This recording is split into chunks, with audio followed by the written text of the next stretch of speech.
dear Euro Ambassador, Your Excellency David Gear, dear young European ambassadors, on behalf of Europe House and Youth Educational Forum, I would like to welcome you all to today's debate called The Challenges of the New Generation. We're more than happy to see that once again the European delegation and Europe House itself puts youth at the center and prioritizes and includes them in processes such as this one, organizes debates where youth are allowed to participate and shape their own future and the future of the country. Congratulations to you. It's a huge achievement to be selected among 356 participants to represent the voice of youth in North Macedonia. I'm really looking forward to working with all of you and also to learning from you. And hopefully maybe in our exchanges you might learn something from me en route, but most of all I'm interested in learning from you. So I started on the 16th of September, so I'm the new boy in town. And I think you've all just been in your position only for a couple of months as well. So we might as well say we're in the same class and we've all got steep learning curves. So I'm glad to have such good classmates, but I might need your help in the coming weeks, months and coming year. Why would I need your help? Because you know the country best of all, and you can share your views and your views are really important. So it's good not for me to come here and tell you what you should be thinking about these subjects, but rather to be in listening mode. So together with Europe House, we have selected the following topics: quality learning, moving rural youth forward, mental health and well-being, and sustainable green Europe.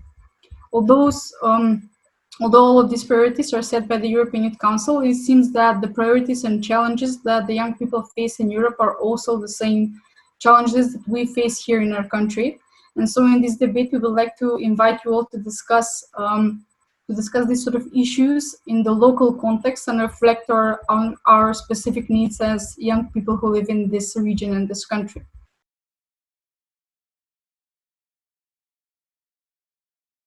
Thank you to the ambassador for this opportunity to meet and share our opinions and views about the challenges that young people are facing. I think that we often heard that young people are the future, but in order to be drivers of a positive change in the future, they must be responsible and active citizens today. In my opinion, the crucial role in the process has the education and the quality learning. Last year, I had an opportunity to attend one workshop that was referred to the quality learning, and one of the speakers asked a question: what is the difference between learning and quality learning? And the answer was, learning is a process when you learn things. But on the other hand, quality learning is a process when you effectively learn things that is associated with student satisfaction with the learning process, the gained knowledge and the retained skills. And I think, unfortunately, the quality is the part where the Macedonian educational system fails. And the COVID crisis was a great test to show us that this is true. We know that education is one of the top 5 reasons why young people are leaving this country. We are facing a challenge where every year our universities are ranked lower on the Shanghai's list. The COVID crisis shows us that we have a lot of work to do when it refers to the technical parts of the education. So my question to the ambassador will be how we can implement the European practices in our educational system in order to improve it. So I see a different view.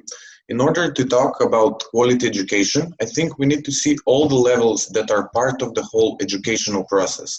What I mean by this is that most of the time we're talking about university education and how that should change. But what we need to pay more attention is to primary and high school. My question is, how can the EU intervene in a sort of way and use its mechanisms to solve or assist North Macedonia in tackling these issues that usually start at very young age? And have the EU had this situation before? And if yes, how was it solved? I would like to go in a different direction by saying that we must reform it with new subjects, because in the 21st century we have different needs and different job perspectives. So we must adapt our education towards that, because teaching the children some skills that were learned in the 19th, 20th century isn't that relevant today. So basically, we must think more for the future, because we must adapt our education towards the need of the future. Because a lot of the people, the children that are now will live in a different time, a completely different time than we are living now. So basically, we must focus ourselves on that. My intention in the next few years is going to be to add reform civil education, to reform it and to add it as a bigger subject, as a more important subject in the school, especially in the high school, and also add financial literacy, which I believe is very crucial for the economic development of every person. So let's start with education in general, just in terms of understanding how the European Union goes about this issue. As you know, the European Union is based on law, and what it does is it divides competences between national governments and the European Union. So some powers are exercised by national governments of the 27 member states, and some are exercised by the European Union itself. Take trade, for example, where the European Union has taken over almost all the responsibilities of the individual states and is exercised by the EU itself. But in the area of education, it's quite different. Most responsibilities for education lie with national governments. Not all, but most. And that's because the sense, I suspect, is that national governments often are best placed to ensure delivery of education and to build on the traditions that they have. So we have this principle in the European Union, we call it the subsidiarity principle, which means the power which is best placed to carry something out should do so. So for most aspects of education, they are delivered by the member states. Having said this, what the European Union does is tend to bring added value. So where can the fact of having 27 member states together bring added value? Well, it can bring added value by, for example, comparisons of best practices, things that really work, or using the diversity and complexity of European Union countries to share among each other. This you take, for example, in the Erasmus Plus and Erasmus programs in the past, which are amazing opportunity for, at the university level, for exchanges of experience, etc. And so you see in quite a lot of different areas, the European Union is bringing added value, but it's not the primary actor within the union itself. In the case of a country which is moving towards accession, such as North Macedonia, of course, the EU has another special role in which it's providing support to the government. And so one of the ways in which it can support education is, first of all, providing some budgetary support, which allows the government to have additional resources to ensure the delivery of education. And then secondly, it tries to bring these additional elements, the added value in terms of the quality of curriculum, new subjects, best practices, different policies in the area, and sharing it. And then by having a combination of the two, you can bring about reform of the system itself.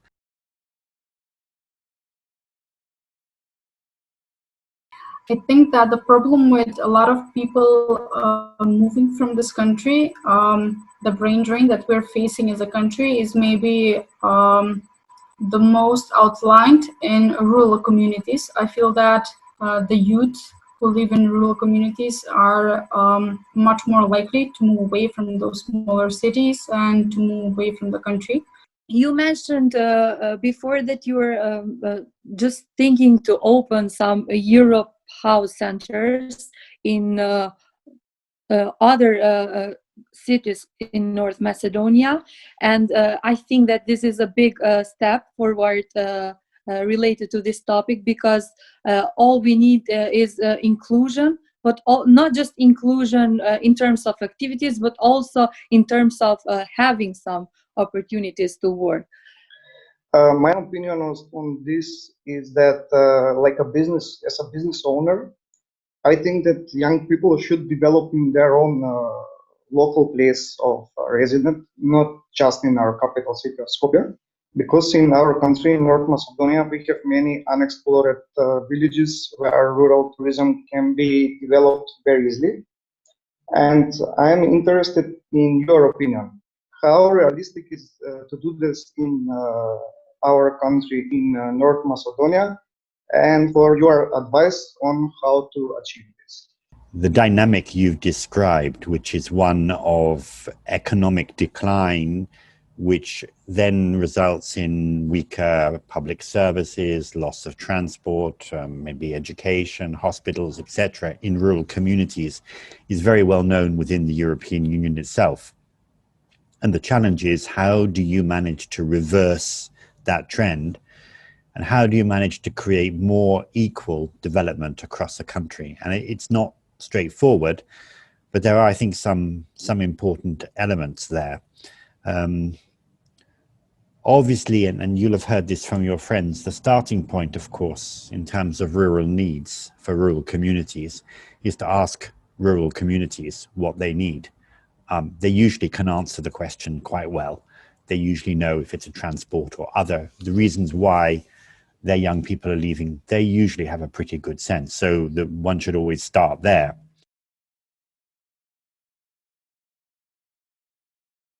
I will start this topic because it's really, as Theodora said, taboo topic for talking.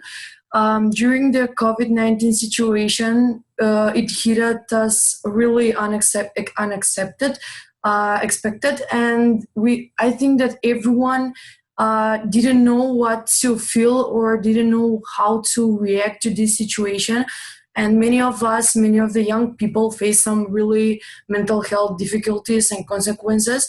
For example, I know people felt really isolated. I personally felt really lonely because during the quarantine, you're closing the four walls and you just are left by yourself. I'm sure that the mental health and the concept of well-being in general are one of the biggest challenges that young people are currently facing and will face in the future. I agree with you also when you say that it's really important that there is an attitude that mental health is not a stigma. It is a fact of life, and one has to try and address that in the different ways that can be. It can be done perhaps through friends and through peers and by talking. It can be done, perhaps it needs really professional care as well. It really depends on the case, but there's no easy, straightforward solution.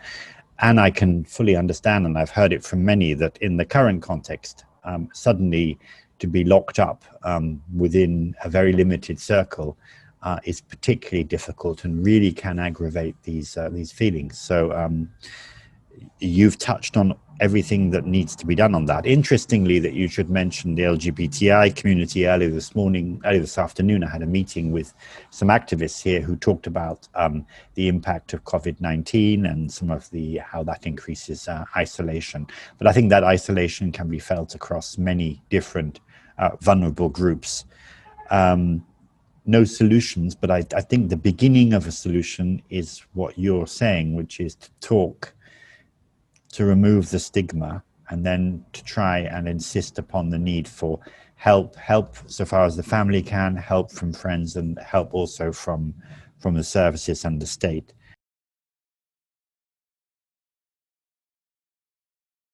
The call for becoming a young European ambassador, even before I knew if I would be elected, and even before I knew if I were elected, what would the program be like, my first thoughts were that I have to try my best because I need to have my voice heard, because I really need to do something about the air pollution in my town. Firstly, I want to say that I'm a high school student, so other than raising awareness or maybe organizing initiatives, there's not much I can do since I'm only 18 years old and I haven't even started university. But at the same time, probably raising awareness and slowly changing the mindset of the youth is what needs to be done to change all of the problems we are facing now. And as I said, that's something that can be done only slowly. We can change that in the moment. but it's also very crucial when it comes to a sustainable future. But I feel like what needs to be done about this topic is something small, like to raise awareness among our peers without reducing their quality of life, because that means that they would have like some kind of overall well-being at some level and happiness. Even though quality of life is subjective and it's relative, there can be a lot of things done which wouldn't in any way reduce the quality of life of one's person, but at the same time would slowly help fight global warming, which is, as we know, a huge problem. I will talk about initiative of the Paris Agreement to stimulate the production of energy by renewable resources up to 85% by 2035. So this is a long-term period. Even in North Macedonia, this topic is far away. What do you think about this topic? Does Europe do the right thing to reduce air pollution in correlation with energy production by biomass and the implementation of new strategies in Western Balkans? To this day, the EU has more than few legislations regarding green and sustainable Europe. And I want to ask the ambassador about the experiences that or problems that the EU had with applying this green legislation, which ultimately may lead to some problem that would be with rule of law, which is something that worries me with North Macedonia in the future. What you need, I think, is first of all an overarching frame, a policy which is designed to bring about change through the application of policies and through large-scale investments to address the green agenda, which the EU is trying to do. That needs to be based on science. So that's one really important block there. I agree, particularly with Dora, that of course there's also personal responsibility, how we behave, how we live in this world, how we have a sense of our own behavior, how that also contributes to the difficulties that we face. But that should not just be the only thing. It has to be part of that bigger picture of a big engagement at governmental and intergovernmental basis, because the problem is so large it can only be addressed at that level. And the third element I think here is what you're doing is that there need to be citizens who are active and engaged, who sort of go beyond the personal responsibility but actually put pressure on everyone to do more. Even the EU, I think we've gone a long way. We are doing a lot. Is it enough? Probably not, and therefore one needs that activism and that pressure which makes us go even further. So I think as a combination of those things, we need to address the question. All of these issues are really relevant in the accession context, because North Macedonia needs to bring up its standards, not only in terms of climate change and emission, but also in terms of wastewater, waste disposal, air pollution. All of these elements have to be part of that accession process. It's part of the chapters of the acquis, the rules and standards which have to be applied, which over time have to come up to European standards. So it's the more you do to promote these standards, which are European standards, the more you're doing to bring the country closer to the European Union. And then maybe not speaking as ambassador, can I suggest you go a step further and push even further, so that we're really, really trying to secure a clean and renewable and safe environment for your children. Again, thank you for all of you for participating in the event, and I think I will see you in the next one. Thank you very much, and I'm absolutely looking forward to engaging in the future, and you should never ask me if you're taking up too much of my time. It really is a pleasure to be with you all.